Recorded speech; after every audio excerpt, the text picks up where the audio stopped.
अस्सलाम वालेकुम। हमने लिया घर किराए पे लिया है। ये मैं आपको दिखाता हूँ। ये नीचे वाला पोर्शन है, ये नीचे गैराज है, मोटरसाइकिल मेरी खड़ी है। ऊपर जा रहे हैं, दिखाता हूँ आपको क्या क्या है। आपने बताना है ये कितने किराए वाला होगा। ये ऊपर सीढ़ियाँ जा रही हैं। एक कमरा ये है, ठीक है। नीचे मार्बल वगैरह लगा हुआ है। ऊपर दिखाता हूँ आपको। ये मैं ऊपर जा रहा हूँ।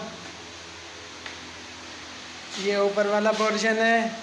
ये ज़रीफ भाई की रनिंग मशीन है। ये हमारा पंखा है। ये गरीब सी फ्रिज है। ये एक वॉशरूम इधर है, एक कमरा इधर है। इसमें ये हमारे ज़रीफ भाई एक्सरसाइज कर रहे हैं। इससे पूछते हैं इतनी बॉडी वगैरह बना रहे हैं, बॉडी बन ही रही है या नहीं बन रही। ऐसे बॉडी बनाई जा रहे हो, पावर तो है नहीं। अच्छा, एक थप्पड़ खा के देखो पता चल तो ये तो मुझे थप्पड़ मारने के चक्कर में सही मजा आ रहा है इस घर में। Yes yes. इस घर का कितना किराया दे रहे? 13,000।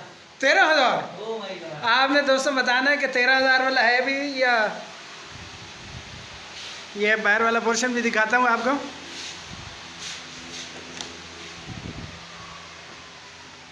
ये बाहर से ये वाली चीज़, ये एक वॉशरूम बाहर में है जो कम ही यूज़ होता है। ये इधर देख ले, ये सीढ़ी रखी हुई है, ठीक है। एक ऊपर भी पोर्शन है, वो भी चेक करवाता हूँ आपको। आपने बताना है कि ये 13,000 वाला घर है या महंगा मिला है हमें।